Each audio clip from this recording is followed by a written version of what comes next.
Welcome to episode 306 of the Gripstrip Podcast, the super clipping edition of the Gripstrip Podcast, an ode to the phenomena that's going on in Formula One now, amongst other things with the new rules and regulation changes. My name is Philip Matthew. I'm your host, and as always, I'm with my co-host, the iRacing Indy 500 champion, computer genius, a gentleman and a scholar. His name is Josh Fine. What's going on, brother? Hey, doing great, Phil, of course. Yeah, F1's back, IndyCar's back as well, NASCAR's back, so the whole slate is here. And yeah, certainly in F1, a lot of super clipping there, but there's no super clipping here on the GSP. Definitely not. No super fakes in terms of trades that are going on in the NFL, though it looked pretty real and crazy to think. But Josh making a funny because he knew that there were Jets fans in our league chat, so that was a good one. He had me going too. I'm like, God dang, that is a crazy trade. But yeah, we're gonna talk. I mean, NFL free agency is going on today. It's on Monday the 9th. Mike Evans is signed with the San Francisco 49ers for 3 years, so I'm definitely excited. They signed some tackle too. Jacksonville did lose Travis Etienne, but looks like they've signed other pieces, kept corner. They got some other things going on. We'll see where things go in regards to the show, if we can kind of sandwich that in. We have IndyCar, we have a Cup and O'Reilly series at Phoenix, all of those. So a great weekend for Penske, and then also JRM. The Australian Grand Prix, first race of the season, went basically how we thought it would. There were certain interesting elements, though. Busy GSP roundup, Supercross, F2 and F3, Supercars. Those last two were at Melbourne with the Formula One Daytona 200. Historic win there for that race. NHRA opened their season at Gainesville. Rally Kenya will be this coming weekend. Indy Next will be at Arlington, and F1 Academy at Shanghai, which is a lead into the Chinese Grand Prix. Picks for IndyCar at Arlington, which will have single car Fast 6 qualifying for the first time ever, weather permitting. Cup and O'Reilly at the Las Vegas Motor Speedway, and we'll also, of course, as always, have Josh's Sim segment talking about all things going on iRacing gaming, and call it a day. So yes, let's go to the race at Phoenix, the Good Ranchers 250. Taking my notes I did for the 5 Things video. So Joseph Newgarden used fresh tires late in the race, plus damage for Christian Rasmussen, who had dominated the race, was able to take advantage of newer tires against Kyle Kirkwood, who ended up leading 47 laps.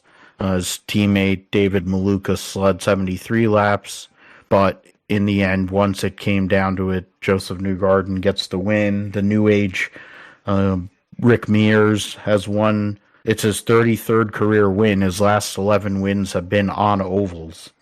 Newgarden is the first points leader not named Alex Palou since June of 2024.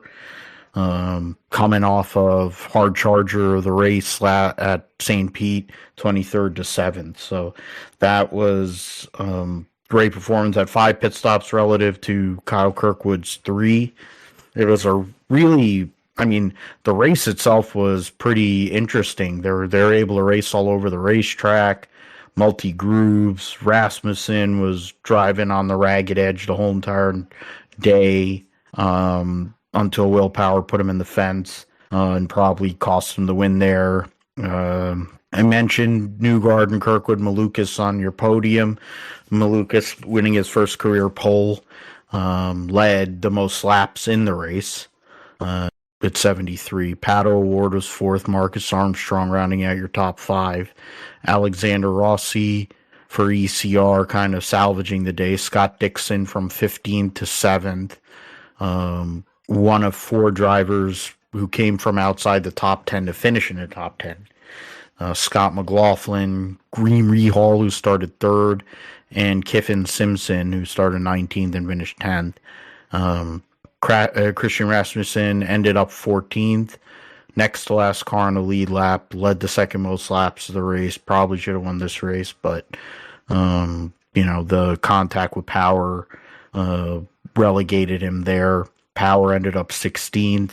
There were 565 on-track passes. 11 drivers led the race. So, this was definitely an entertaining race. I hope it means it's a harbinger for things to come. There's, in terms of other ovals that they have later this season, I think and then on the flip side of what happened for Newgarden is Alex Palou. Wrecks 21 laps into the race, cleared himself across the nose of Rinus VeeKay, the Juncos Hollinger driver. Basically ended both of their days. VeeKay was able to keep going. For Palou, it is his worst finish since Detroit last June and his first non-top 10 since Toronto last July. His efficiency is part of why 4-time champion, 3 consecutive championships, etc., etc. I was literally looking back at a hit I did with Tom Horrocks on the monkey seat from I don't know how many years ago. It's like 5 years ago, and it was after Alex Palou's first win. And I'm like, that is crazy to think about 5 years ago. And where he's gone now to 20 wins and 100 starts and all this stuff. But he did not have his best day at Phoenix. I mentioned Rasmussen, Malukas. So, it was definitely a good show. I think with it being earlier in the day, that also helped. It made tires actually matter. Also, the fact that they didn't insist on going down below the apron was good for the drivers and for the cars. I'm thinking maybe if NASCAR actually had a clue, maybe they would do that too. But we'll get into that later. But yeah, a lot that went on there. 2 races into the season, second of 3 races to start the year, back to back to back. And it was a great opener, really, to start that weekend with that race. And good qualifying, entertaining qualifying, but a really entertaining race and opportunity for Penske now after what was a terrible year for them last year, the worst year they've had in many, many years. 2 cars on the podium, all 3 in the top 8. Maybe it's a little too early to say they're back, but they seem to be on pace and in the mix at St. Pete. You're going to a new track this coming weekend. A lot of opportunity there and very early days in this IndyCar championship, but it's very busy and you don't want to give up any points when you have an opportunity. And for Newgarden, he went out there and took it when Rasmussen wasn't able to get the job done. Yeah, for Newgarden, the opportunity struck late in the race, especially with the incident with Will Power and Christian Rasmussen there, but also struck an opportunity in the points lead as well with Palou surprisingly not finishing this race. And it was an entertaining race throughout, lots of passing throughout the field. If it wasn't up front, you definitely saw it throughout the field up there. So it was really entertaining, like you said. I think another factor in that, like you said, it was during the daytime, right? Remember the previous IndyCar races in Phoenix under the new Phoenix repave configuration. Those were all at evening or at nighttime, so definitely a different dynamic there here at Phoenix for that. So not only that, but the fact that they paired up with NASCAR again with the Cup Series and the O'Reilly Series here at Phoenix, I think that was honestly a great plan. I think it definitely boosted the attendance there.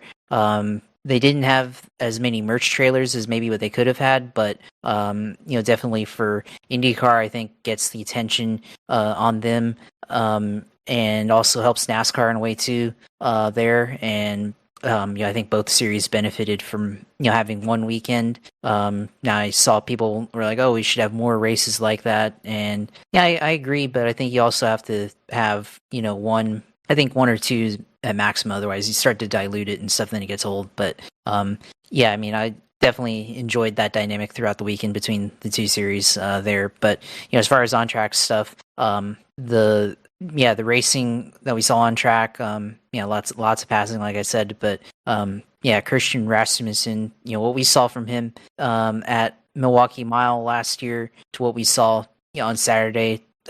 He's definitely a guy who's a formidable force for sure on short ovals. As long as ECR gives him a good chassis to good car to work with there, I think you're going to see him be a contender at some of these short ovals and potentially maybe even at the bigger oval races like the Indianapolis 500 there for sure. But what he was able to do there throughout that race, the field, I think they had a different strategy, and then he just started racing harder than everybody else, and I think kind of changed the dynamic of that race just by driving more intensely than everybody. And you saw even after he obtained the lead, going behind lap cars and trying to pass them as quickly as he could to try and build a gap there and everything. And definitely had this race probably in the bag at the end, but Will Power, of course, and him got together. Kind of looked like similar to that move with Alex Palou and Rinus VeeKay at the start of this race. Both incidents had a driver coming off of corner exit on the outside or oncoming on the outside, and the guy who was in the lower lane drifted up either unaware or trying to project position and ended up making contact with that car on the outside, and they both get into the wall there. Unfortunately, for Rasmussen hit the wall square enough where he could keep going, but it definitely affected the handling there. And you saw after that yellow, his car's handling wasn't the same, even though he was able to hold on to lead for a bit, just wasn't enough for him there. Although even if he didn't have damage, well, they wouldn't have caution if that didn't happen. But even if he didn't have damage, I think maybe even Award or Newgarden would have been one of the guys that won that race. But it's kind of a different dynamic. They were talking about comparing it to what you see in NASCAR. Logano was on the broadcast there and talking about how at least in Palou's situation, there could have been a situation where the spotter could have notified and said car outside there. But just not enough time, I guess, for him to realize that there was somebody on the outside, and he gets into the wall. And for the first time in quite a while, Alex Palou is not the points leader in IndyCar, so I'm sure it'll be a temporary thing. I'm sure they'll get back right to it here, street course at Arlington and everything. But for early in the season, does provide a little bit of drama. And of course, as the season goes on and other teams are able to figure out a way to keep up with Palou, that's one race that you look back on and potentially look at that as something that could have changed the championship. And right now it's only 2 races in, so there's not that big of a deal, but all the points matter. So certainly that's one that they probably would have liked to have back and everything. So same deal for Will Power. Opportunity for first win in Andretti after leaving Penske, and then gets too high into the wall, and him and Rasmussen get together there and changes the dynamic of that race as well. So because that race probably would have gone green to the end if that incident didn't happen, I'd say. But it was definitely a great race throughout. Of course, lots of authentic passing opportunities in an open wheel race on that day on this Earth. So definitely enjoyed watching all of that throughout the day. So looking forward. Hopefully we have more of the same action on short ovals later in the year, and hopefully we're able to maybe add another short oval onto the schedule in the future, say like New Hampshire or Richmond or something like that. So or even Michigan if they figure that out. But Yeah, it was definitely a great race to watch on Saturday for IndyCar, and definitely probably one of the early candidates for race of the year, I'd say. An opportunity to be that. I mean, they have a lot of big ones. Of course, Indy being the biggest one coming up here in a couple months' time, but definitely a good one and a way to go and kind of bounce into what is the momentum of the series, what they want to have a lot of eyes on them, knowing they have that from this weekend's race. They announced the Freedom 250 in Washington, D.C. for the 250th anniversary of the U.S. Ratification and Constitution will be a 1.7 mile, 7-turn layout around, the Capitol, the National Mall, down Pennsylvania Avenue, and through, they'll go past the Hirshhorn Museum, the Smithsonian Air and Space Museum there. So there's definitely a very scenic route. So we'll talking about fan accessibility. That's funny. The standings in the championship now after the first two races.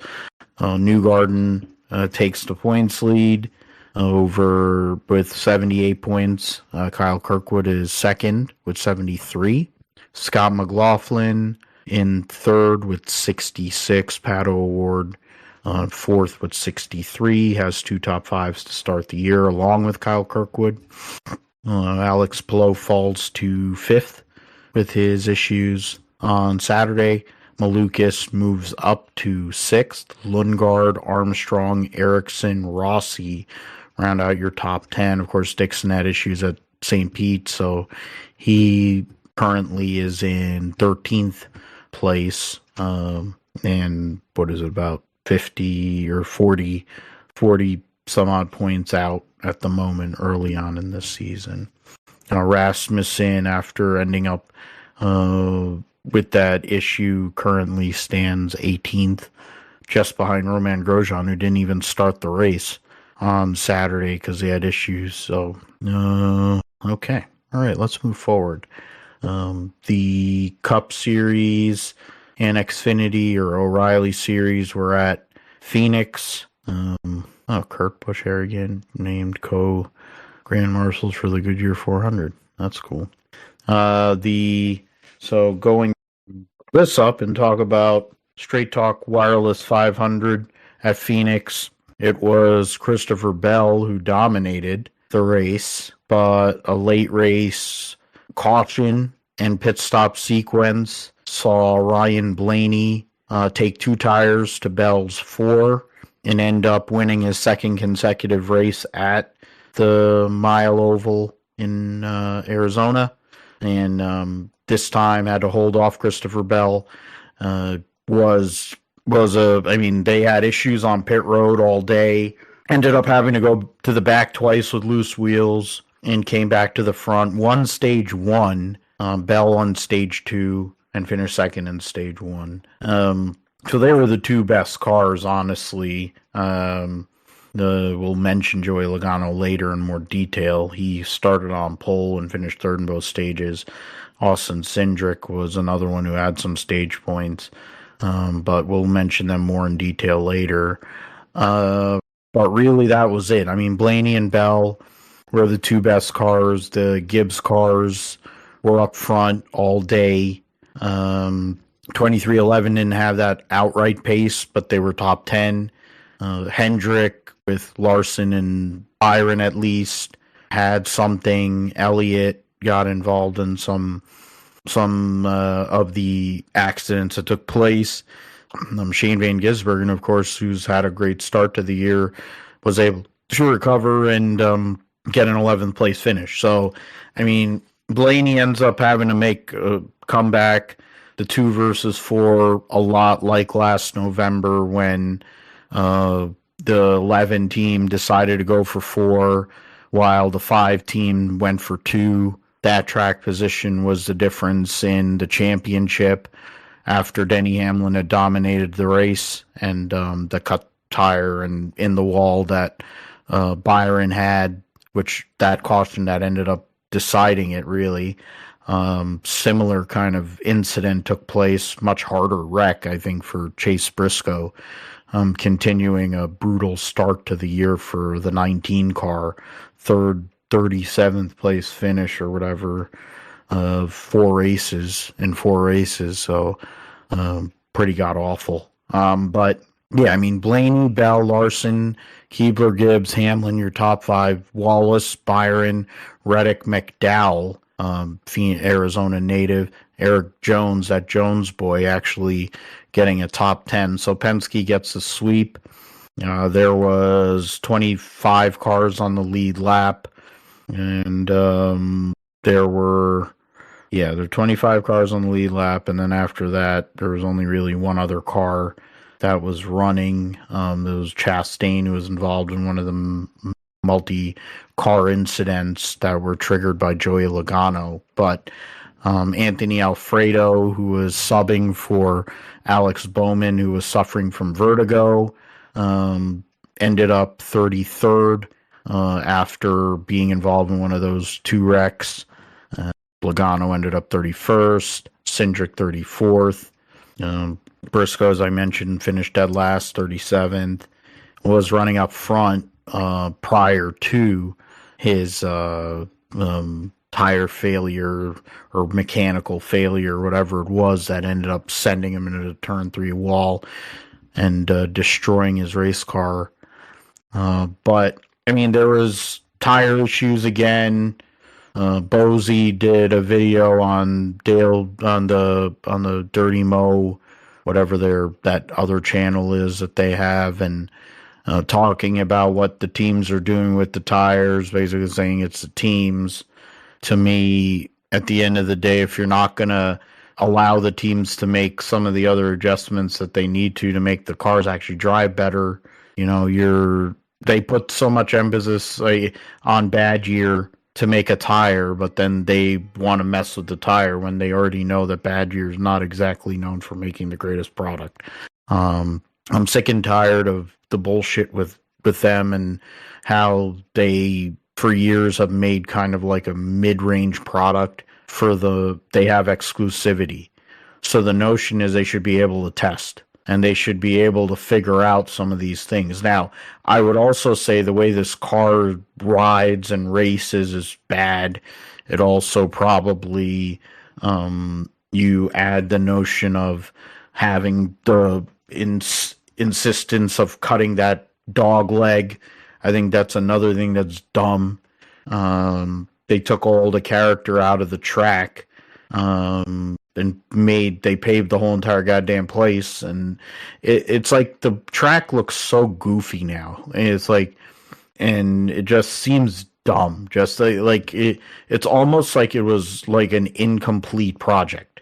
Like in the end, they'll be like, "Oh, we did this infield redo, and you were able to go there last year, I know, and you were able to sit in the grandstands. I basically moved all the grandstands to turns 1 and 2. It used to be an open area there. All the grandstands are really on the front straightaway and back the old front straightaway, and now the back straight, which is a pit straightaway. They could have done any number of things and altered this track with all that space that they had, and they probably did about as poor of a job as possible I don't know for what, an infield section, and to just move some grandstands. It makes no sense.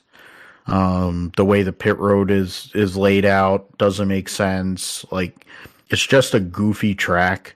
It was worse when it was a championship finale. Thankfully, they're not going there anymore as a championship finale.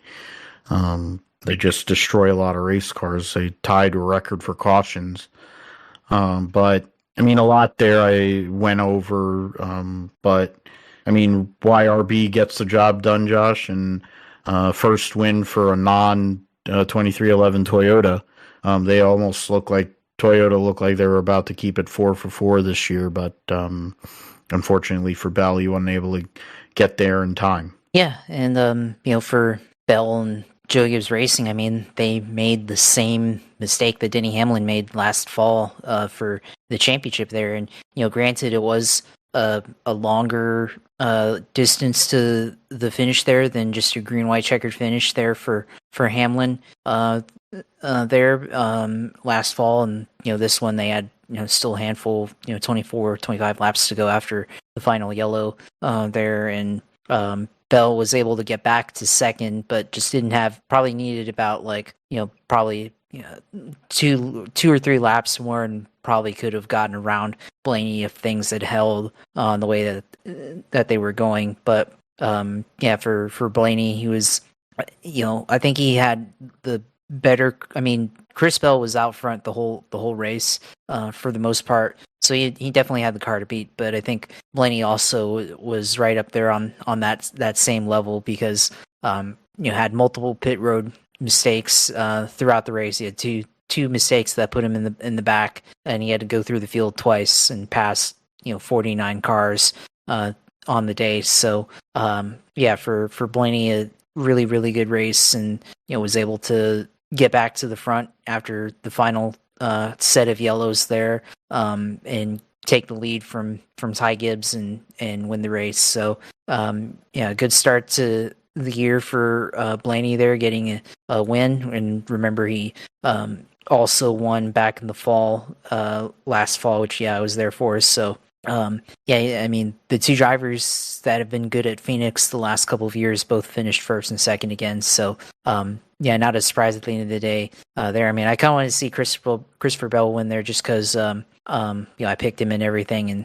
I mean, it was looking good there until the end. But good start for Blaney. Of course, Penske sweep there for Team Penske, so good for that organization there. But good start to the year as well for Blaney because he ran pretty good last week at Austin, or at COTA, top 10 at Atlanta. So 3 top 10s in a row now for Ryan Blaney here early in the year. So pretty good run there, and of course now vaults himself into second in the point standings here. So 60 points back from Tyler Reddick here, so knocked down 10 points to Reddick here, which definitely shows kind of the value again of winning here with the amount of points that he gained in one weekend. So if he goes on a similar stretch, of course, then the points gap will be tightened up quite a bit there. So we'll see if he's able to continue his momentum here, going on to a mile and a half, which Penske's been good at before in Las Vegas, of course, in Darlington, which he was good at last year. As well, going late in the running there. So a couple good tracks for him coming up here. But I mean, the racing itself, I mean, I thought it was fairly good for the most part. But the tire problems, again, same issues as last fall with tire failures throughout the mid portion and on of the race there once things got settled in there. I mean, I don't really know. I think it's just a combination of all factors. Kind of like you said, with Goodyear and setup limitations and the car itself and teams trying to push it. It's a lot of factors there, of course, that lead into it. But I guess the racing itself, when you don't have all those issues, I mean, it's fairly good for this racetrack. But it comes at the cost of popping tires at seemingly random rate for lots of teams there that we saw. There, like mentioned with Chase Briscoe, then also Connor Zilic had an issue. Shane Van Gisbergen, of course, had an issue early on in the going and was able to recover from that. I think Ryan Preece had an issue as well. Tons of cars that had problems throughout the day from tire failures and whatnot. So there's definitely a cost to running the type of tire that they ran here the last couple of years at Phoenix. But on the other hand, saw lots of action throughout the day, lots of wrecks, of course, and you mentioned the track design as well. I mean, they could have left grass. I mean, they had grass on the old Phoenix layout and on the back stretch there, and they removed it and paved it, and now you see the 5 wide, 6 wide restarts. But of course, that leads to a lot of mistakes and a lot of things happening, like you saw with Joey Logano taking out a bunch of guys later in the race there, and then of course he himself got taken out on the front stretch there. So a couple of cautions later. So yeah, lots of crashes throughout the day. Kind of gave guys opportunities to come back, like you saw with SVG. Of course, had a couple of spins early on in the middle portion of the race, but he was able to recover and finished in 11th there. So definitely opportunities there for him to make comebacks as well. Bubba Wallace had some problems as well. I think he got sent back to the rear on one of the cautions and was able to come back up into sixth place there. Eric Jones was almost involved in one of the accidents there, but he was able to come back and finish in 10th place there. So and then also Kyle Busch, at one point he was getting lapped, but came back. Well, I don't know if it's really come back to finish 17th, but certainly 17th pays a lot better points wise than running, getting lapped in 35th or wherever he was at the beginning of the race for sure. So yeah, definitely there's lots of opportunity for people to come up and down through the field, of course. Ty Gibbs, of course, another top 5, top 10 run for him. Of course, being in the news with the Chris Gabehart lawsuit. So in the midst of that controversy, has started to put together a couple of good races for him. So interesting there. Yeah, and then point 311, of course, but Wallace also got picked up. He did pick up damage in the big accident with Joey Logano, but even with that damage held up, and he was able to finish in 6th place there. So yeah, I mean, it was an interesting race there for sure. Now kind of into the, I guess, more conventional portion of the season here with a lot of 1.5 miles and short tracks coming up for the series, and we'll see who's, I guess, got the right setup underneath them, and then also for the Chevys with the aero changes that they made to their nose over the off season, to see how those results start to pay off. Kyle Larson finished in 3rd, but they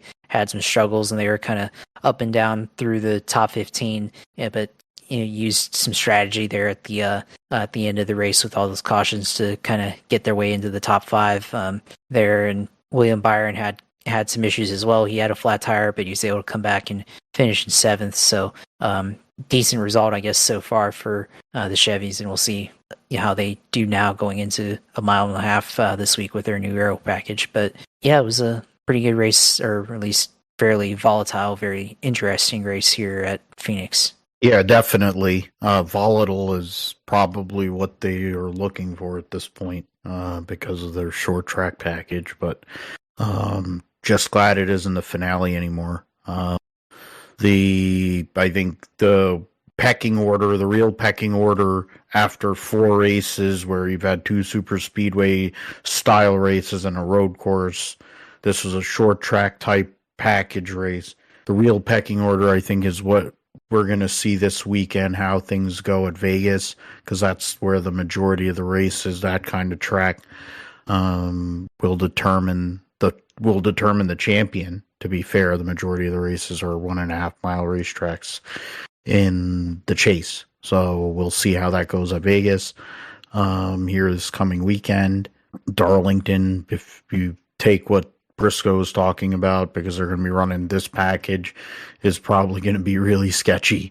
And it might actually make it a little more entertaining than the typical Darlington race. I mean, granted, I wasn't complaining last September when he destroyed everybody, but I'm sure if you're not a fan of the person that's leading the race, Darlington can definitely be a challenge. Yeah, the points. Let's get to the points. Is pretty dire for certain people at the moment.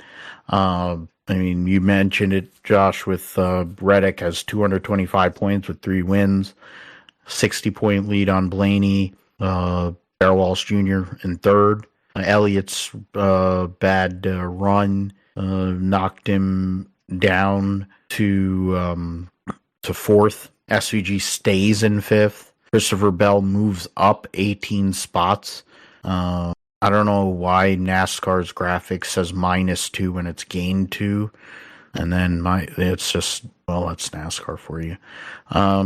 I was looking at the math earlier just out of curiosity for Briscoe because based on where he's at, which is in 33rd after another last place finish, he has 47 points and 53, and he's 69 points out of 5th, which is basically a race if you go and win both stages and win the race.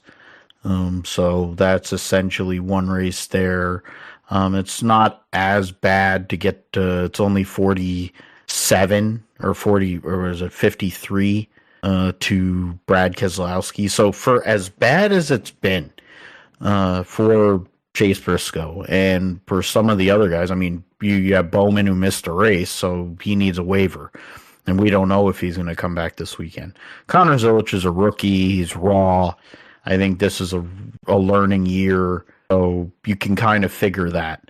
The likes of Cody Ware, Cole Custer, Stenhouse, Austin Dillon, where is he at? He's right there, yeah.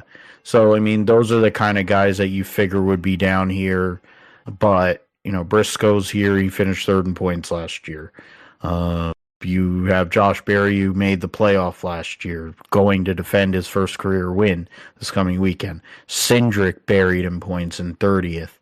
And then some of these other guys here, the front row cars, I mean, Zane Smith had a bad run this past weekend, so he's fallen back to regression of the mean, I guess.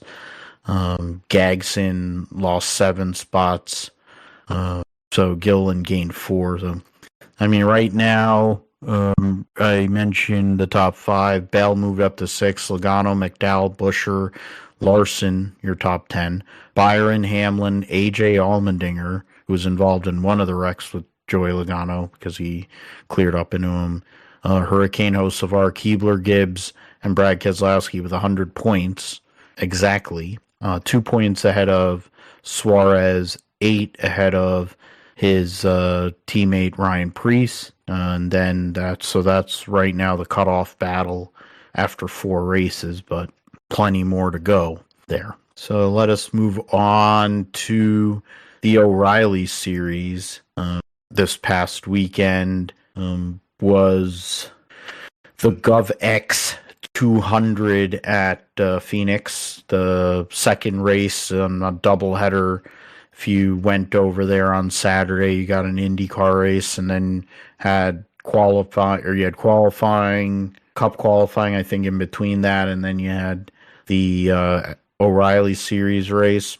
Jesse Love had dominated this race, and a lot like last November when his bestie was leading and had won 10 races that year and probably should have won the championship. In the end, Justin Allgaier late was able to go with the restarts and all the stuff that went on. Late race restart with 15 laps to go and make the move around Jesse Love to get his 29th career O'Reilly Series victory. I think about the people who are like the pillars of like junior motorsports, and Brad Keselowski is going to be hosting the download this week because Junebug is on vacation with his family.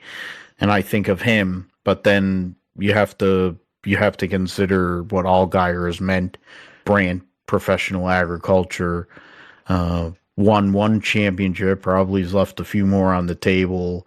That car, that number, which originally was associated with a sword swallower, has become an iconic number for that organization because Allgaier's driven it and won so many races.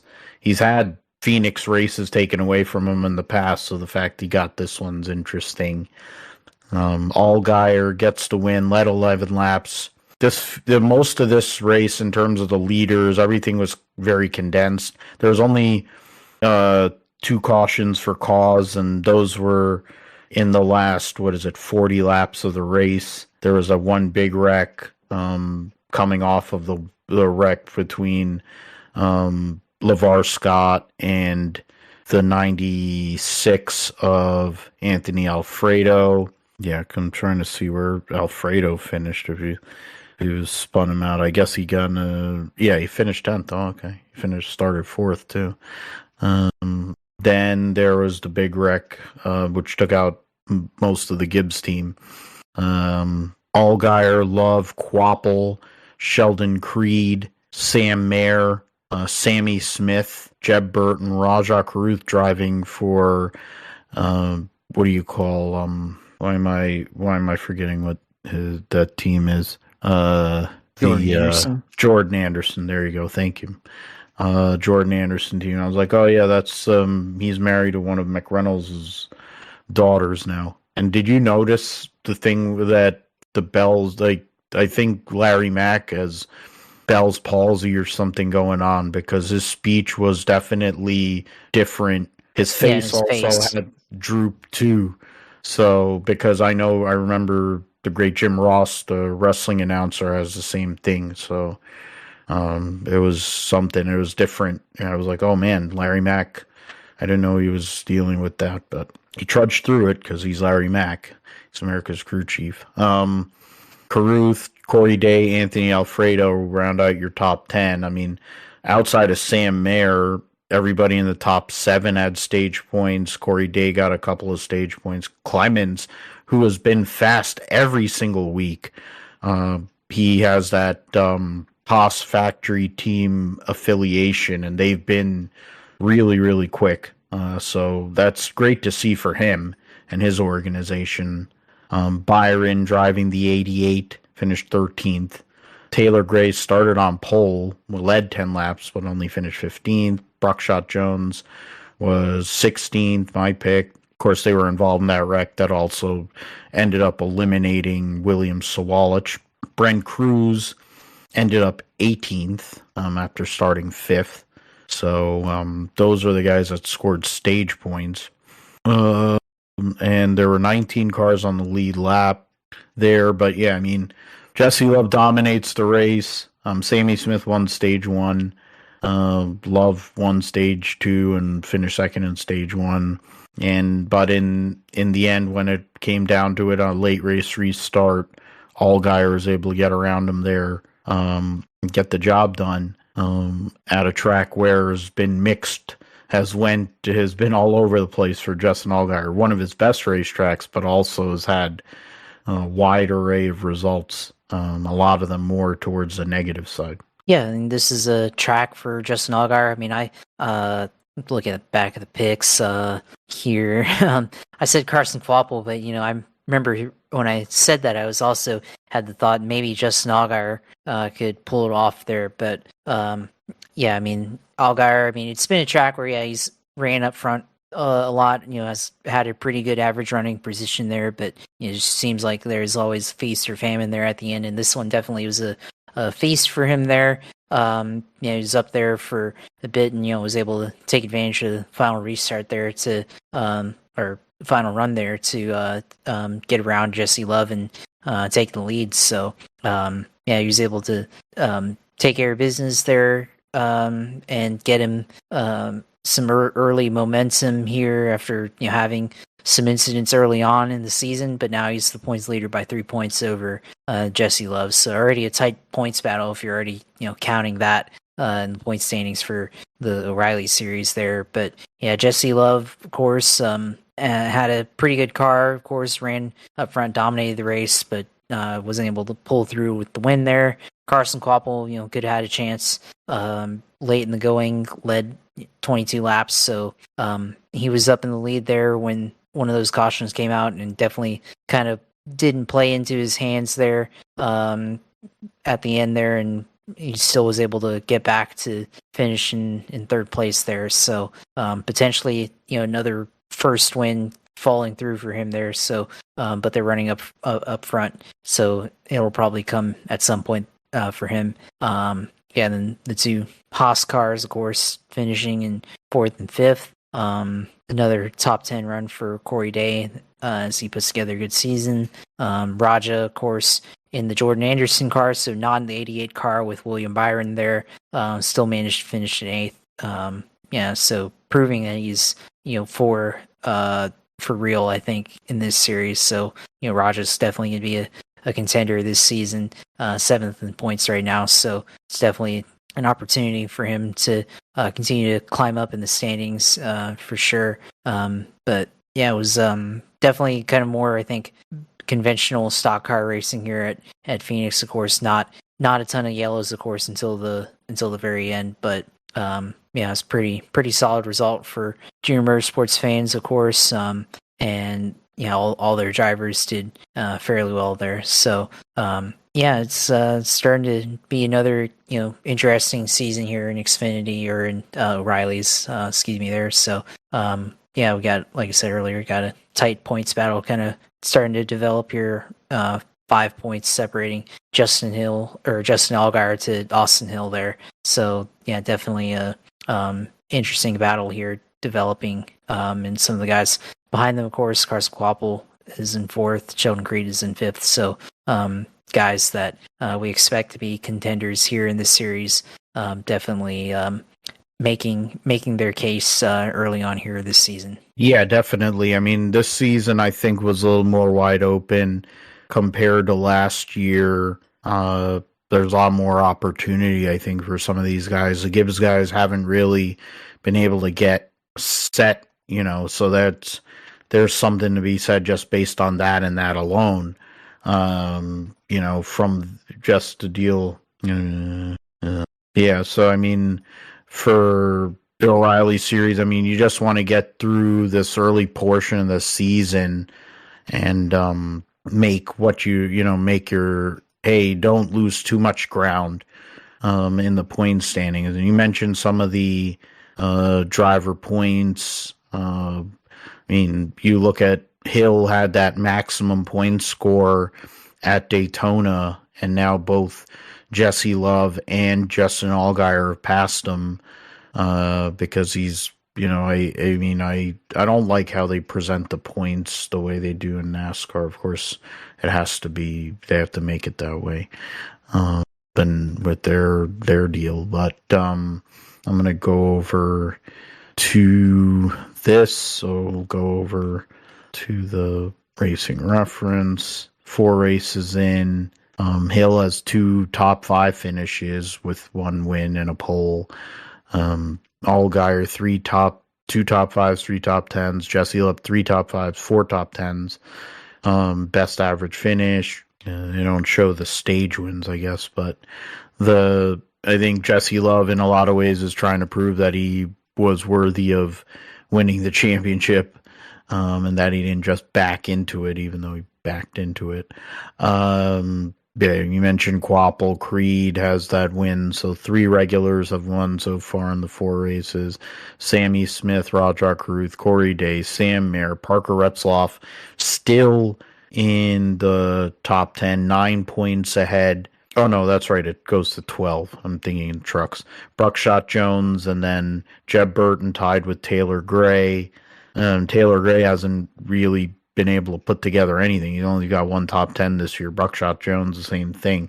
He's got a 17.8 average finish. So you venture to believe that both of those guys are going to, make some progress moving forward in future races. Star Pole still trying to get his feet wet and understand circumstance. They got rid of Nick Sanchez for him, but because he brought money. Sawalich 18th. Brent Cruz only has raced 2 races with 1 top 10.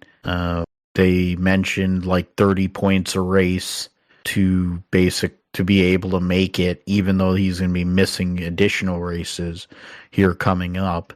But an interesting side thing to look at for the O'Reilly series, Nick Sanchez, as I mentioned, the Ford AM Racing team, they don't seem to be hitting on all cylinders. He has a 1 top 5, but otherwise almost a 25 average finish. I mean, you look at some of these other guys. Jeremy Clements has run way better than that. Dean Thompson and Harrison Burton are having a brutal start to the year. I mean, Harrison Burton's the worst driver who has run every race this season. which is pretty pathetic for a guy who's been in a competitive Xfinity driver and has won a cup race in the past. So Sam Hunt Racing may have probably bit off more than they could chew, possibly, is what this is saying. But we'll see how it goes at Vegas. Maybe they flip the script there. Alrighty, let's go to the Formula One. So yeah, the first race of a new era, new power unit, new aerodynamics, everything. Formula for the Formula One season, the Australian Grand Prix. Saw qualifying was interesting in that Fish Lips crashed. So he ended up having to get dispensation along with was it Stroll and why it doesn't show starting grid. There you go. And Carlos Sainz, whose car had issues in FP3 and they couldn't get it fixed in time. So those three cars needed dispensation to get in because they didn't set a time within the 107% rule. The Cadillacs made up the end of the grid, but considering where they were a year ago to now have a Formula One team on the racetrack is pretty good. And then in terms of the qualifying, the Mercedes, George Russell was able to put the lap together. Isaac Hadjar had his best career start in third. Ferrari ended up being fourth and seventh, sandwiching the two McLarens, Piastri and Lando. The Racing Bulls actually had good qualifying. Liam Lawson and Arvid Lindblad, the one rookie on this circuit this year. Gabriel Bortoleto did not do a lap. I think he had some sort of mechanical technical issue, so he couldn't set a lap. His teammate Nico Hulkenberg, and then the two Haas cars, Gasly, Albon, Colapinto, and Alonso for Aston. But then when it came to the race itself, the start was quite chaotic. The passing early in the race was kind of slingshot-ish between when one was going and managing energy versus the other. The great starts that Ferrari had shown in preseason testing came back. Leclerc went from fourth to first. I think Lewis, if he hadn't been blocked, could have possibly cleared up to second, but then he got held up behind Lindblad early in the race. The Mercedes didn't have the greatest starts. Antonelli lost a lot of space and time. He had wrecked his car in FP3, so the fact he got it to second was impressive in its own right. Let's just go through the result. In the end, it was for Ferrari was able to get that initial start, but Russell eventually got by. Antonelli had fallen back, but then made up all that time. Lewis was able to lead a race for the 20th consecutive season in his, of course, illustrious career, but ended up being passed on track by Russell after Mercedes had pitted their cars under one of the multiple VSCs, while the Ferrari team did not, decided not to pit their car under the VSCs. There was one for Hadjar 10 laps into the race that saw him blow up. Hulkenberg never made or got pulled off the grid and never made it out on the racetrack. Piastri on his reconnaissance lap crashed, so he never started. He didn't start the race. Bottas' car quit and they told him to stop it, and he literally stopped it right by the entry of pit road instead of pulling it off like at the runoff couple of at the previous corner, letting him just drive the car into pit road, which would have left it green. I don't understand that whatsoever for a guy that's won the 10 races. I don't know what they were telling him, that he needed to just stop it right there. It seemed dumb. but that was also a virtual safety car, but then the pits were blocked. But other people had came in. Most everybody had basically come in by that point because of these issues. Fernando Alonso also had issues and came back out and then went back into the garage. Stroll ended up 15 laps down, so he wasn't classified. But in all of this, saying all of this stuff, they lapped up to seventh place. It was a crazy race. Ferraris it got close there late, but Lewis would lost too much time, had tried to do a tire offset.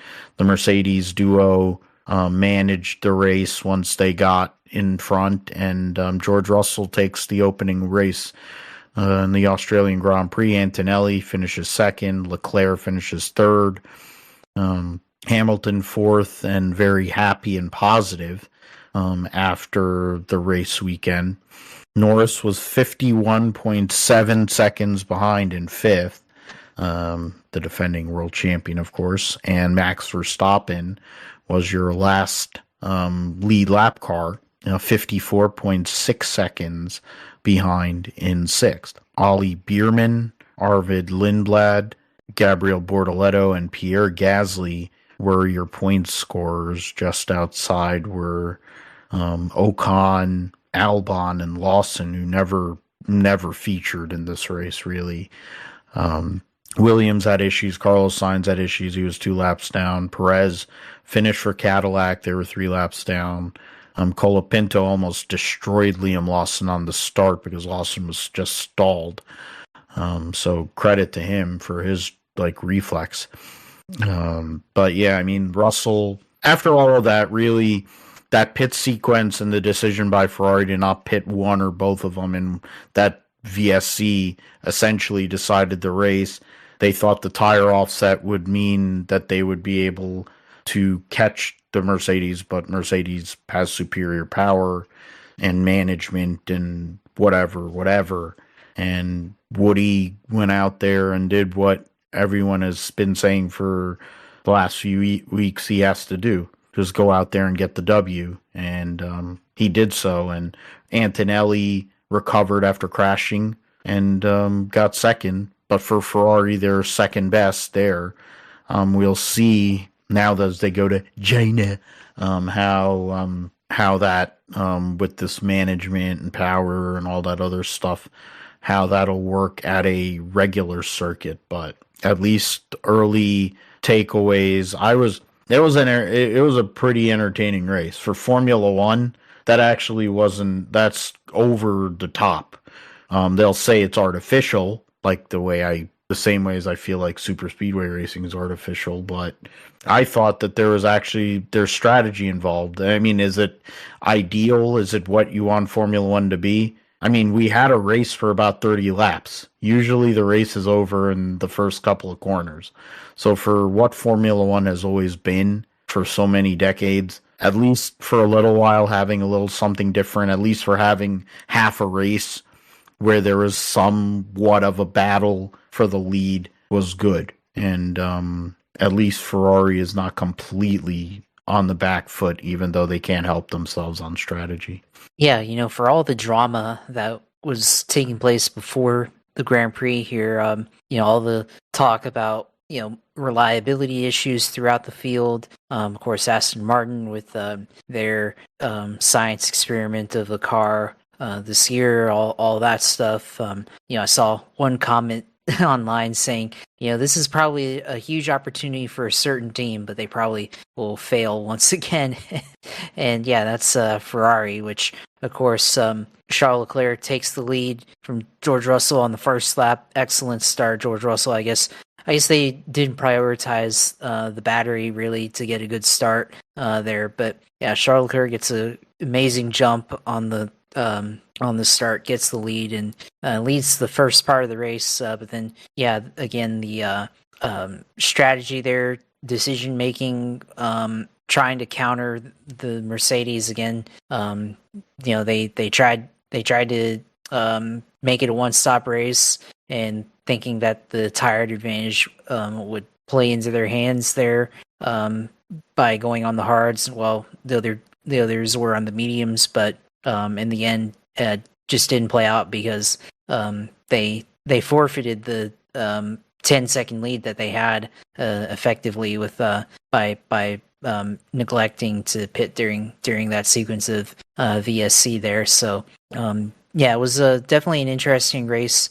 Otherwise, I mean, yeah, the battles up front, it was pretty interesting to, it's almost looking like a kind of like a short track race where you have the top five is kind of under a blanket there. And yeah, with Leclerc and Russell kind of going back and forth there for a handful of laps, and Antonelli and Lewis were able to be in the picture there. Yeah, it was definitely different for a Formula One race. Definitely a different feeling, and yeah, it was, made it more of a game with the management of when the battery deployed and all that stuff. But yeah, it was interesting for sure. But yeah, kind of like you said there, like, I mean, it's definitely artificial in a way. Like, I mean, it was almost like, I mean, you say super speedway racing, and then I'll say like, and we both praised this form of super speedway racing, but it's like, you remember how when we had the tandems, like the one pair would have to swap whenever the pusher got overheated and everything, and that definitely inflated the number of lead changes that took place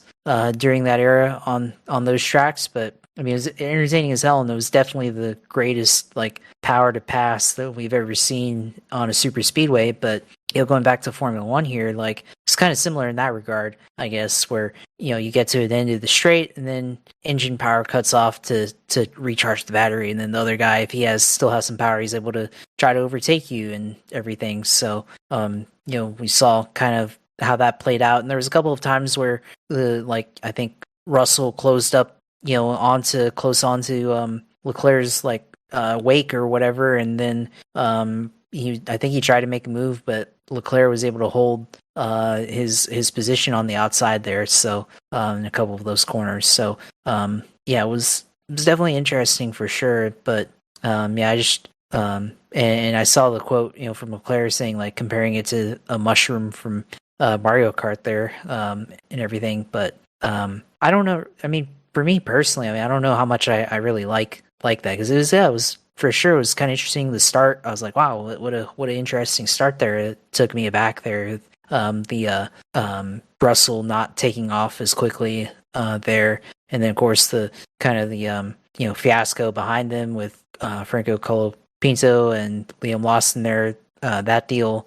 So yeah, it's all definitely interesting. But yeah, I don't know how much I really I mean, granted, if we had the old way where it was with all the power and stuff, then yeah, the race would be probably over in the first corner or two of that race, and it'd definitely be a more traditional F1 race. So I mean, it's pick your poison, I guess, here with the type of racing that we have here, or that we've seen so far, and it's only the first race, so it'd be interesting to see how, especially with the super clipping and all that, how that plays out later in the year. When we go to circuits that have longer straightaways, like Monza or Baku, especially Baku, with where you're basically flat out, or at least in the old car, you're flat out, all the way until turn one, essentially there. So places like that, Las Vegas, of course, long straightaway there. I think even China has a bit of a straightaway where you can have that opportunity there. So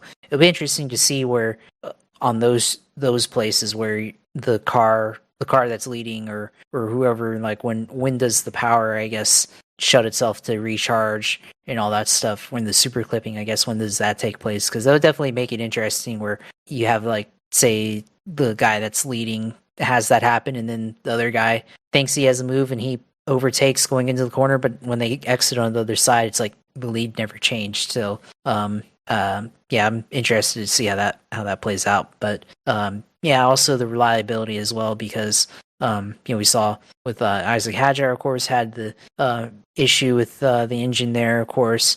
But I mean, I was expecting, like, the way people were talking online, I was expecting less than half the field to finish the race there and just have tons of issues, but didn't really play out that way. Of course, wasn't quite as dramatic in that regard, but maybe later in the year, as teams put in their upgrades and stuff, what will the reliability of the engines look like there. So I think they would get better, but maybe there's the opportunity where things later on could change and we see more issues come up. But it was pretty interesting there. Of course, I feel bad for Piastri. Of course, home track, didn't even get to start the race. Of course, Aston Martin. Of course, there are issues there with. It's pretty remarkable to have a car that designed by Adrian Newey, of course, one of the greatest designers in F1 history, of course, and it has a car that vibrates so bad that could potentially cause nerve damage after a certain point in time. So that's pretty crazy there. But you saw Alonso, of course, go back to the paddock, I guess, and then come back out later. That was almost like very NASCAR like there, where you come back out for a few laps and then you retire at the end there. So and then of course Lance Stroll there, of course, had 15 laps to George Russell. So of course definitely not a good day for the Aston Martin team there. And then of course Cadillac, of course, like you mentioned earlier, Valtteri Bottas had that issue early on, spun out and kind of pulled over and sat there on the pit road entry. And then of course Sergio Perez 3 laps down to the leader. So Cadillac fan there. I mean, for that team, I guess kind of the strategy is right now just to try to finish the races and get established. And I guess at least for Sergio Perez, able to get to the end there. So continuing to build the foundation there. So if you were worried about them finishing last, at least in this race, that was guaranteed to not be the case with how things played out. So it was definitely fairly entertaining, interesting for sure. So just kind of wait and see how things play out. But it definitely does seem like right now Mercedes has the advantage there with the power that they have in their power unit right now. So we'll see if that continues to be the case throughout the season, or Ferrari can make it more competitive, or even if Red Bull or McLaren can close the gap there as well. And also with the power unit, I think the 16-to-1 compression ratio situation that's coming up, the notion that Mercedes is probably trying to build a gap so that if they are affected the most, then they can at least hedge for that relative to some of these other teams. Andrea Stello's whining that they don't have the same spec, even though at the end of the day you're a customer. And I was saying that to myself, and I was like, I saw that online, and I was like, dude, you've wiped the floor with Mercedes for the last 2 years, and now you're bitching and moaning that the factory team doesn't want to provide you the same spec. Of course they're not going to provide you the same spec. Number one. Number two, you've been out there. I think him and Zach Brown been outspoken about stuff with they haven't said anything about the power unit because they're a Mercedes team, but they have said their things about Toto and Mercedes over time. So why are you surprised? And then also they had to put in a lot of effort to win that world championship last year because they were in the process of trying to implode and give it away to fish lips. And it has a lot of similarities to 2009 when there was a new formula, at least car formula, aerodynamic package, but same power units. And Lewis was on the back foot at McLaren, and they were terrible for a period of time, and then eventually came around, but it was too late by that point. And the team, the Braun team, took off early in the season with Jenson Button and built a gap that, even though Sebastian Vettel and Red Bull were the better team by the second half of the year, they were not going to be able to overcome that with the different technical issues and falling out of races and the like. It's similar here. McLaren is competitive, so it's not as bad, but it's interesting. I think having technical issues, actually having retirements. I mean, granted, you don't want to have retirements, but having a pace deficit, you have field spread. At least that keeps things intriguing for sure. And then, I mean, for Cadillac as well, to, like you said, not finish last in the race, I feel like that's going to be a regular occurrence. They're not going to finish last in the race. They may not be the most competitive, but Aston Martin, god awful. They probably have the worst car. They have the worst power unit, and they have the worst car. So it's a really bad situation. And there was one meme I saw on Instagram where Adrian knew he had one job to build a car or whatever that would be great for Fernando. It's either build a car that would be great or build a car that would basically kill Fernando Alonso, and he picked the latter. And I commented on that. I'm like, well, he's doing us a favor because the guy should have retired I don't know how many years ago. And in proxy, he might be doing us all a favor and getting Stroll out of F1 too in the process because of how bad the car is. So it could actually, for as bad as they may be, it might actually be a net positive. Unless you like Fernando Alonso or Stroll, for whatever reason, if you'd be a fan of Lance Stroll, considering how much of a scumbag his dad is and how much of a scumbag he is and how bad of a race car driver he is. But alrighty then. So yeah, we'll get into that. I mean, China is this coming weekend.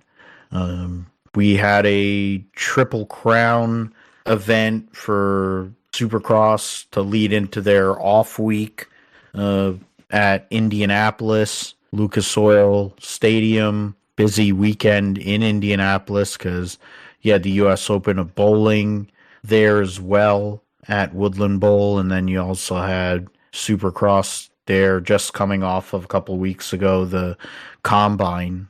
In the 250, Cole Davies won all three motos, one overall. Joe Shimoda finished second in two and third in the last one. And then Seth Hammaker with 14 points finished third. Daxton Bennick, Pierce Brown, who was a red plate coming into this past weekend, finished fifth. Jalik Swoll actually did pretty well, finished eighth. The points for the East Championship heading into this time off Cole Davies gets his first win of the year, takes the lead by 1 point over Seth Hammaker. Pierce Brown, Joe Shimoda are tied for third with 62. So a very close battle, only 2 points separating top four. Daxton Bennick is only 9 points back in fifth. So that's a good battle, only 3 races into the East Championship for the 250 there. In the 450 race, Hunter Lawrence ended up getting the victory by winning the third moto, tied on points with Eli Tomac, his championship rival, but the win in Moto 3 gave him the overall. Tomac was second. Cooper Webb tied with Justin Cooper, but even though Justin Cooper won the second moto, they gave the edge to Cooper Webb based on the third moto finish there. And then Ken Roczen was fifth. Malcolm Stewart ended up seventh there, so credit to him. Joey Savacci ended up ninth, even though he had a brutal last moto. Jordan Smith finished 11th. So there's that tiebreaker, I guess. It's the Olympic method. Okay. So the points heading into this off week for the 450s, Hunter Lawrence has won 2 out of the last 3 races, and Tomac was finished second and first there, so they're swapping back and forth. Lawrence 4 points ahead of Tomac. Cooper Webb third in points, Ken Roczen fourth, falling further behind though. Justin Cooper well behind all of them in fifth. Savacci sixth. Sexton, who's missed the last 2 rounds, seventh. Aaron Plessinger eighth. Malcolm Stewart ninth. Jorge Prado gets himself back into the top 10 there.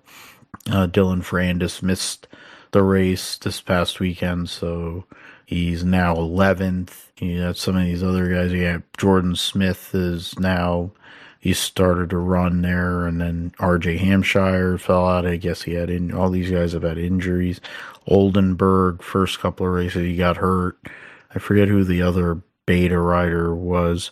Justin Barsha, first couple of races, he had issues to an injury, so that's that. We'll move. They'll be off, and then they'll be back at Birmingham on the 21st. Birmingham, Alabama on the 21st.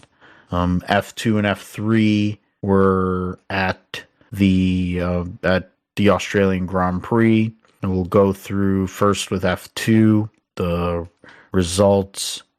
In the sprint race, saw Joshua Dirksen get the win over Noel Leon and Alex Dunn. Interpuvisak, Miata, your top 5. Seb Montoya finished 9th, but that doesn't net you points in the sprint race. Ruben Camaro was 11th, Kushmaini 12th, Emerson Fittipaldi 14th, Colton Herta was 16th. And then in the feature race, Nicholas Soloff gets the victory over Ruben Camara.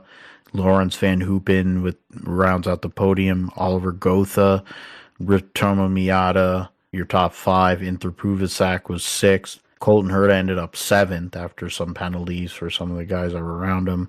Gabriele Mini, Montoya, Joshua Dirksen rounding out your top 10. The Rodin Motorsports team crashed each other out of the race, which was pretty god-awful. The standings, of course, are based on everything. So Soloff leads Camara. Van Hoopen tied with Camara. Miata scored in both races. Interpuvisak is 5th. Herta currently is 10th in points. Sebastian Montoya 12th. As of now, the next 2 rounds will be in the Middle East and Bahrain and Saudi Arabia, though I venture to believe that may not happen. So we'll see how that goes. In Formula 3, the results, the American driver Ugo Ugochukwu from New York was the winner of the feature race. Bruno Delpino won the sprint. Delegny, Badur, Stromstead, Kato, your top 5.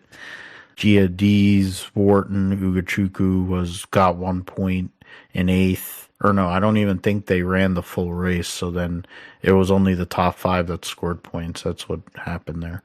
Freddie Slater, Teofil Nile, your top 10. Brad Benavides was 17th. Barrichello there, buried. In the feature race, Ugochukwu wins over Freddie Slater. Kato was 3rd, Delpino 4th. Giadiz was 5th, Deligny 6th. Benavides actually finished 7th. Claro, Nakamura, Colagny, or whatever, your top 10. Nile had a jump start penalty that knocked him out of the points there. So standings, they have the same. They're only scheduled to go to Bahrain. Otherwise, they'll have to wait till June to race again. Ugochukwu takes the lead over Slater, Delpino, or tied for 2nd. Kato, Deligny, Benavides is 7th in points. So go to the supercars at Melbourne for the Australian Grand Prix, their second round of the season. They ran 4 races at the Grand Prix there, which saw Brody Kostecki win 3 of those 4 races, and Brock Feeney winning the other one. So Brock Feeney came off of 2 out of 3 wins at the Sydney Motorsports Park, and got his 3rd win in one of the super sprints. Brody Kostecki gets 3 out of 4 for DJR Team Penske, DJR Team Penske. Falling back into Dick Johnson Racing, Shell V Power Racing, whatever. And then Anton De Pasquale, the other winner so far this year. Brody Kostecki takes the lead in the points over Cam Waters. Brock Feeney has 2 poles. Kostecki has a pole along with Anton De Pasquale and James Golding. Matt Payne rounds out, and Anton De Pasquale round out your top 5. So 4 Fords, then the first Chevy for De Pasquale, Jack LeBrock in a Chevy, Ryan Wood in a first Toyota, Kai Allen, James Golding, and defending champion Chaz Mostert round out your top 10. Next race will be at the Taupo Super Sprint in April, so there will be a while between races here. The Daytona 200 was a historic event for Josh Herrin, winning his fourth consecutive Daytona 200. And Josh Herrin, who's riding for the Ray Hall Ducati team, was for a race that gets his 4th consecutive win, ties Scott Russell and Miguel Duhamel with the most Daytona 200 wins. Tyler Scott, who had qualified on pole for the M4 X-Star Suzuki, finished 2nd, and then Kayla Yakov, who was on another Ray Hall Ducati, rounded out the podium. The first woman to ever finish on the podium in the Daytona 200, and 18 years old, and she did that. So just really badass there. So credit to her, credit to the Ray Hall team for being able to put together so many good bikes and get the job done there. So then I'm trying to look the Darren Binder, Alessandro Di Mario, so that was the top 5. NHRA at Gainesville was interesting. Austin Prock failed to qualify for the Gator Nationals, so brutal situation, while the Force cars had to qualify on their final run and were able to do so.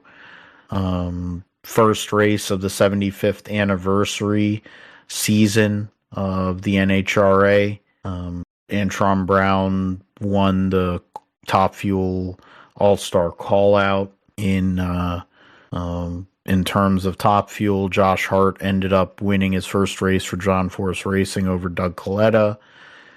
They were running huge times over the entire weekend. In Funny Car, Chad Green repeated as the winner in Funny Car at the Gator Nationals over Alexis DeJoria in her first race for John Force Racing. In Pro Stock, Matt Hartford beat Greg Anderson to get the win there. First win in a couple of years. So that was for the first time in 3 consecutive years. Well, no, that's the wrong graphic there. That was for Top Fuel. And in Pro Stock Motorcycle, Richard Gadsden, the defending series champion, gets the win over John Hall, who's part of the MSR team there. So that's the results. Would go through the whole ladder, but I don't really feel like it.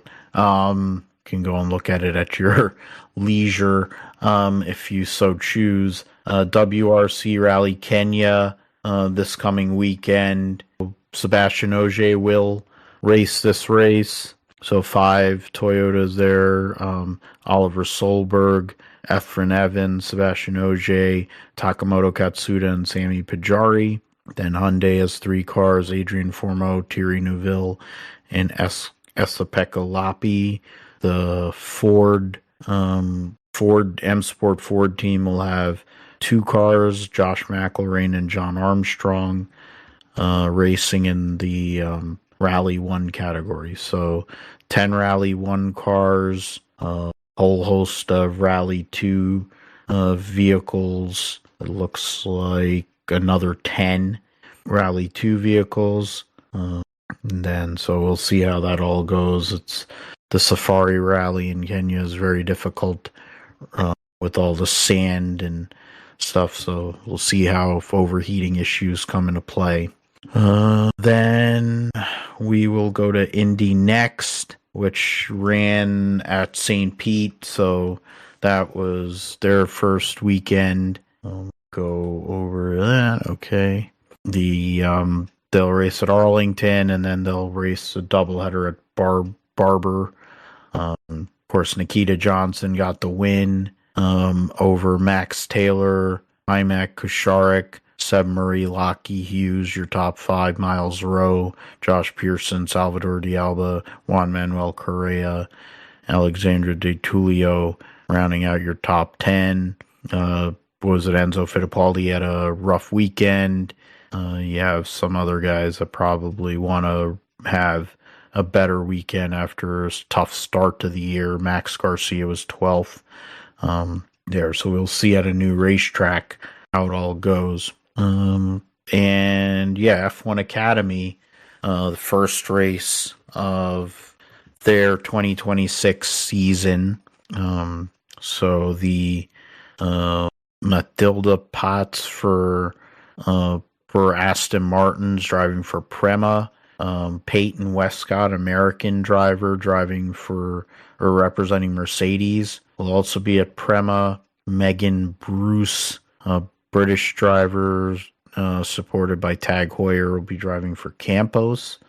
Nina Godeman for MP Motorsport, driving supported by Alpine. Alba Larson, supported by Ferrari for MP Motorsport, and then Esme Kosterman, supported by Lego. Okay, trying to think. Looks like a Dutch flag. I was gonna say. I figured that's what it looked like. Then we have Lisa, or you have Ella Lloyd for McLaren with Road Motorsport. Ella Stevens for also for McLaren, but McLaren Octagon, whatever that is. And then Emma Feldmeyer for Audi. That's the Road and Motorsport trio. The Lloyd and Feldmeyer coming back. Alba Larson was there last year. Nina Godeman. Those are some drivers that are familiar from last year. The ART team, Lisa Billard, a French driver, sponsored by Gatorade. Jade Jacquet, another French driver, supported by Williams. And then Kaylee Countryman, another American for Haas, driving there for ART. Then High Tech was Rachel Robertson, supported by Puma, a British driver. And then Ava Dobson for American Express, and she's American. And then Wei Shi, sponsored by Just Sports for High Tech. So they want to see if they have any other announcements in terms of drivers. We tasked some predictions because it doesn't list everybody, so I find it weird. You pulling Palmowski, pulling this Leash Lloyd, Mel Meyer. Oh, so that'll be the biggest surprise. It'll be the Rookie of the Year. So I don't have all the information, so that's kind of crazy. You have seats that are open. You have 3 seats that are open, and we're about to race this weekend, so I don't understand how that works, but whatever. Interesting what they're talking about, and all the excitement that what's her name, Susie Wolf was saying for the series, and trying to get a woman into the series and into F1, and then you don't even have all the seats filled. But all right, let's move on to picks. Formula One Chinese Grand Prix, fresh on our minds in terms of what took place last week. Let's see here. You went first last week. So F1 Chinese Grand Prix. Phil is going to go with Woody Russell to win with Andrea Kimi Antonelli and Sir Lewis Hamilton on the podium. Of course, China was where he won a sprint last year, Lewis, so it's possible there. Those are my picks. I mean, who knows what's going to happen in this race? In the Australian Grand Prix was hard to describe, let alone what might happen this race with the regular track, but we'll see. What do you say, Josh? Yeah, I think I'll also pick Woody Russell to win, but I'll say that Charles Leclerc finishes in second on the podium and Kimi Antonelli third on the podium. There and Andrea Kimi Antonelli on the podium. I mean, I think there should be other games like kind of how they do on the monkey seat where you talk about the futility side of things with like Aston Martin, but I think it's a bit dire considering how bad it is, but whatever. We'll see what happens. IndyCar will be at Arlington, first ever race on this street course. Think about new circuits. Herta used to be good at that when he was around in the IndyCars. Alex Palou wanting to recover. There's any number of different storylines, but you get the first call here. So, excuse me, Josh, for the, what are they calling it? The Java House Grand Prix of Arlington around AT&T Stadium and also Globe Life Field. Yeah, I think for me, I'm gonna say Alex Palou wins this race and recovers from that crash they did at Phoenix to getting back into the points lead here, or potentially at least. And I guess for my wild card, I will go with let's see, before I say something wrong, I'll go with it was I want to go back to St. Pete, not Phoenix here. I'll go with Kiffin Simpson as a wild card. So stick with the two Ganassis. Solid pick there. Simpson in the Sunoco car has shown a progression here. A couple of years ago, he was completely out to lunch, but I think he's starting to figure it out. For me, I am going to go Pato O'Ward. Home state victory for him. I used him in the promotional content. And then, so, I mean, for him and for McLaren, they need to get on the board. Penske's on the board. Ganassi's on the board. It's time for McLaren to make their presence felt in this championship before they take a couple of weeks off, I guess, there between Arlington and then the Barber race. So it'll be a good momentum if they can go out there and get it done. The standings, just so basically we got 25. So in terms of my wild card pick, I have to say Will Power. Granted, after what happened at St. Pete, I'm not sure if if it's more about it just being very, very wild and wanting to be extreme, or if they'll actually come up with something. But Will Power's had a rough start to the season. I think he will want to do something about that here accordingly. Okay, so now let's move on to Las Vegas, O'Reilly Series, the Laguna. 300, I guess. It used to be something 300. Now it's called the Laguna. Whatever the hell the name is. There's 3 cars will miss the show. Josh Williams has had issues making shows with Steve Addington and company, that DGM team here. So Cole Custer will be driving the 0 for SS Greenlight. Connor Zilich will be in the 1 for JRM with Rodney Childers, Carolina Carports.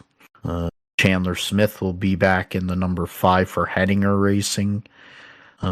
Let's see, Carson Kvapil this week will be in the 9 for JRM. And let's see, Chase Briscoe. Wow, okay.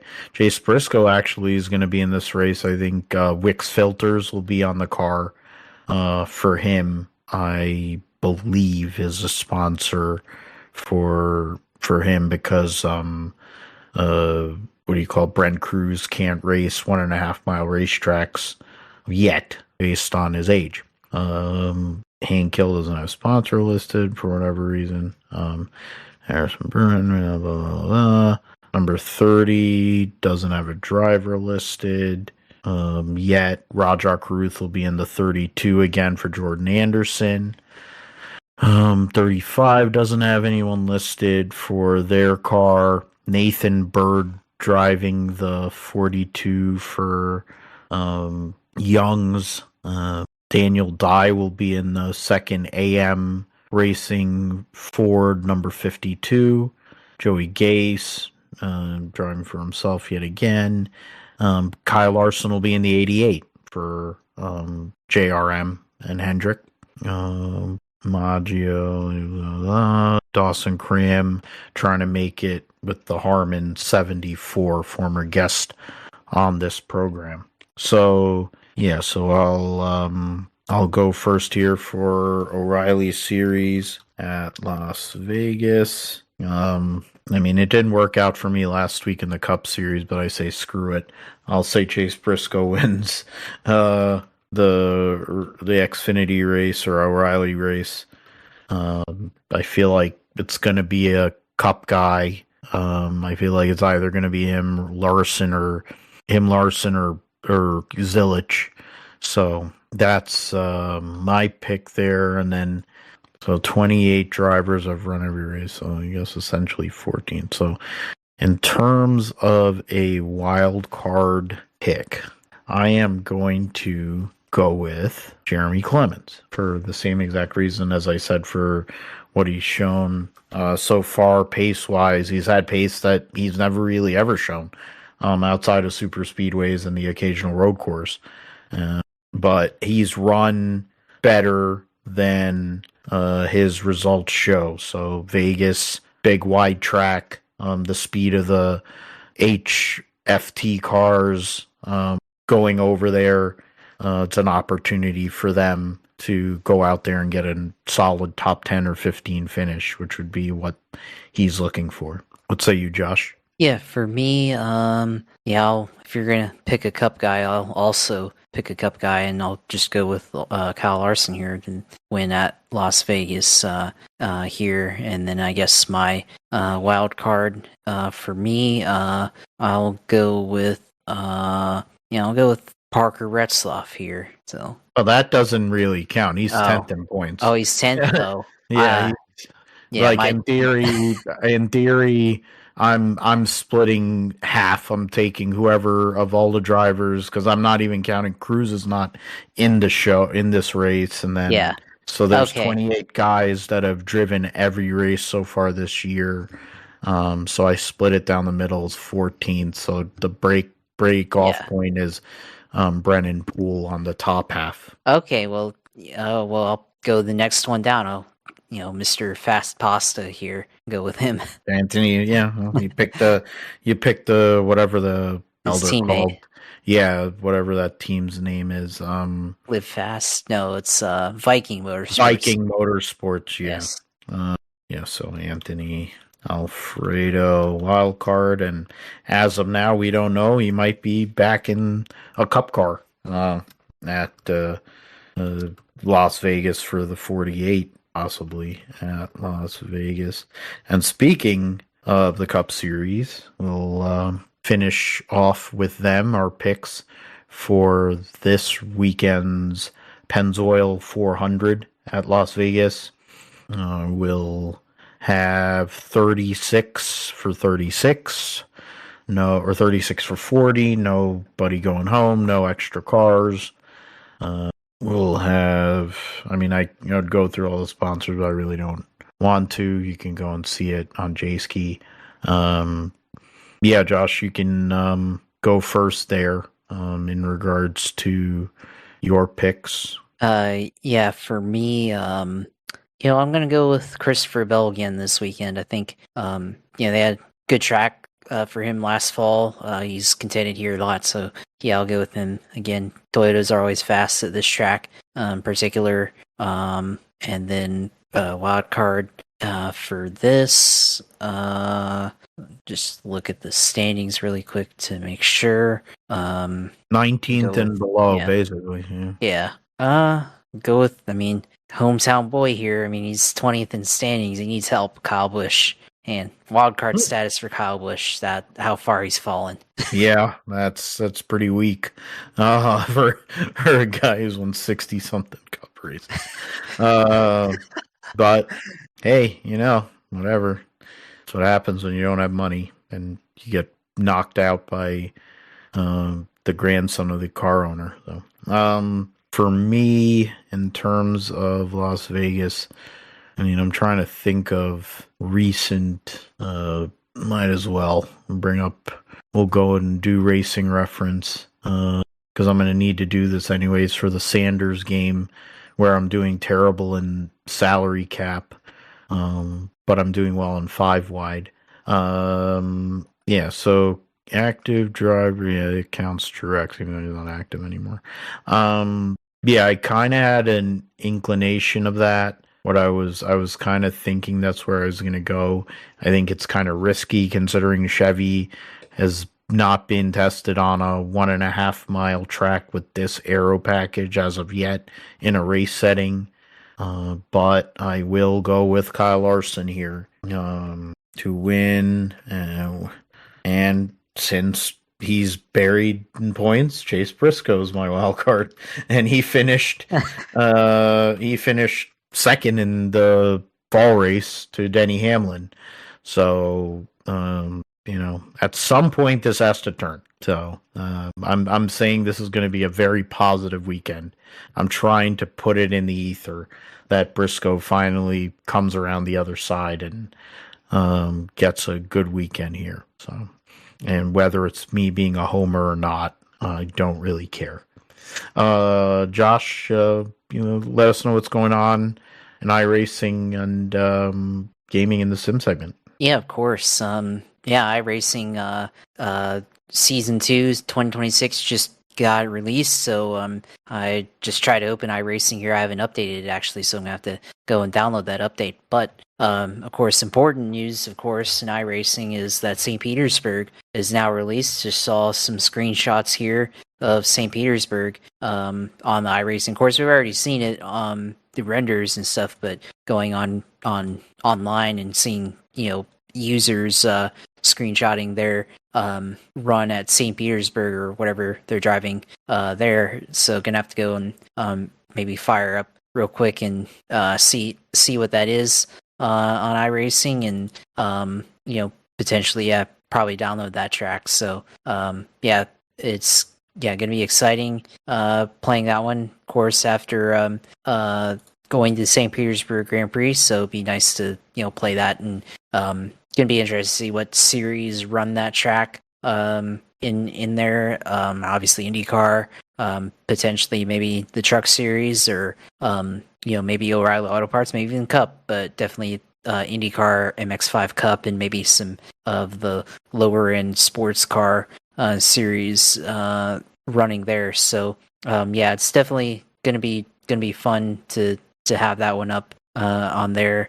Let's see, weekly series here. The week 13 schedule, of course, was released, of course, this week. So again, ranked series, NASCAR iRacing series on the Cup side, Street Stock Challenge, iRacing Truck Series 13th week ARC Cup Series, late model and mini stock, and then MX5 Cup for sports cars for Ferrari 296 Challenge, including St. Petersburg, Porsche Cup 13th week, BMW M2 Cup 13th week, GT3 Challenged Fixed Series, including St. Petersburg, GR86. Okay, that's another car that could race to St. Petersburg, and a GT4 car also including St. Petersburg. So lots of opportunity here on that Formula Car Series. 13th week Formula 4 Challenge, FIA F4 Challenge,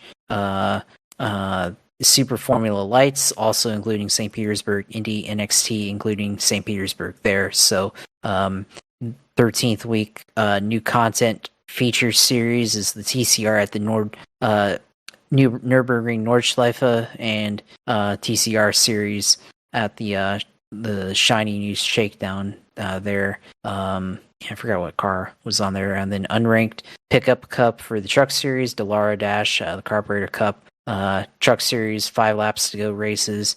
GT3's on the oval. That's another series, so that might be interesting there. 13th week on the Road Series, 13th week Track Day, GT4, TCR, FR500s. That's the Mustang track car on there, MX5, GRD6, 15-minute races. Figure eights on the with the TCR series, GTE cars on St. Petersburg, the Lotus 49 series on St. Petersburg. So yeah, there's definitely lots of opportunity here for iRacing Week 13, of course, with all the updates for season 2 here. So yeah, it's gonna be fun downloading all that, of course, and getting updated on there. So definitely gonna fire up Sim this week probably and get onto that content.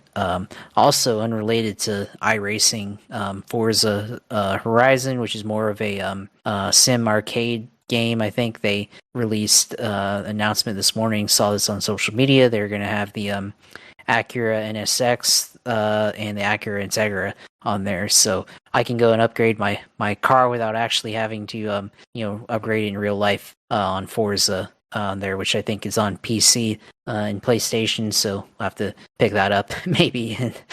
Forza Horizon 6 that comes out in May, so this will be for a few months, but yeah, it should be kind of cool to see the video game version of my own car on there. So might have to go and pick that up. But yeah, should be cool, should be fun with iRacing Season 2 and all that on there. So, and then also, yeah, iRacing Arcade came out last week. Again, that's kind of more of the very arcadey version of iRacing. Kind of looks like mix of like Mario Kart or any of those other casual party games there, with kind of the iRacing dress up there to make it themed to iRacing and stuff. I don't think it actually is really related, other than they've licensed it on the iRacing brand. So that's out as well. That just came out last week, and you can pick that up on Steam, and I think that's also on console, so it's on there there. But yeah, as always, of course, probably stream Sim St. Petersburg here soon this week, hopefully, and then some of the other Week 13 fun series and all that, which of course you find on Twitch, UCLR2 on there for the iRacing content on there, and then Twitter, JP Huffine, of course. And call back to the beginning of the show. Yes, seen this fake tweet that was shared with me about the Jaguars trading Brian Thomas Jr. Of course, had to take the opportunity to send that into the fantasy group chat and everything. So I had a little fun there tonight. Of course, NFL free agencies. So there will be lots of fake news on the social media, of course. So make sure whatever team's got your player or whatever, that's actually the case, and there's not some fake report or whatever, which some of them are easy to tell, but some of them aren't as easy. So yeah, that'll be a interesting next couple of days in the NFL world, of course. And then of course the YouTube page for this channel, for this show, Gripster Podcast YouTube, go on there and subscribe to that. And then of course my photography page, Josh Alpine Photography, on Instagram. Still processing through St. Petersburg pictures, so hopefully have that up there soon and have those posted. So yeah, all 3 racing series that we talk about mostly are back, and they'll be back next week. So we're back into the full slate of everything. So yeah, glad to be here and be able to talk about all of it. Just as go and work on that, and of course, we're over 300 episodes. I was trying to come up with the number of how many classes I've done for the kickboxing, trying to figure out how I can get to like 500 classes I'd have to do, basically one class every other day or something like that, which is pretty extreme, but we'll see. Yeah, for me, you can find us at the Gripster Podcast YouTube page, as Josh mentioned, and handles. You can also find us at GSP 1428. That's my personal page where the audio feed goes to. You can find me at PGMGSP28 on Insta. Barely go on Twitter anymore, PG Matthew 28. Blue Sky, just uninstalled the app. You can find me at philipgmatthew.com on WordPress. That's where the show also goes, and also on podbean.com. As always, thanks, Josh, for all your work and efforts and friendship, and for being sidekick here. Now that racing season's really kicked off, I'm sure there's going to be some opportunities for you doing outdoor go-kart endurance races and stuff, because I have that over here with some of the people that I hang out with at the sim racing place, where they're talking about some of these enduro kart events and stuff like that. So thanks for everything and your takes and all, and thank you for listening to everyone. And you can catch me also on the Motorsports Reports on YouTube, and then you see Microsoft Start and some of these other places. So I'm over there, Motorsports Reports, doing some content for George and Jared. But for Josh, I'm Phil. Thanks for listening. Thanks for subscribe, follow.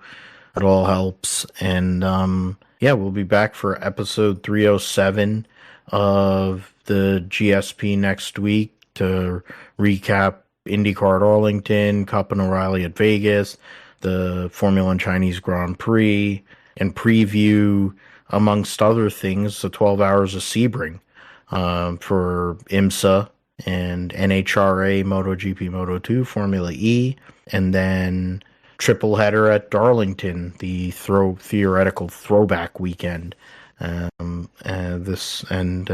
Josh's sim segment as always, and who knows what else we'll talk about, but we'll have it here on the GSP. So thanks for listening. Thanks for liking and subscribing, and we'll talk to you next week.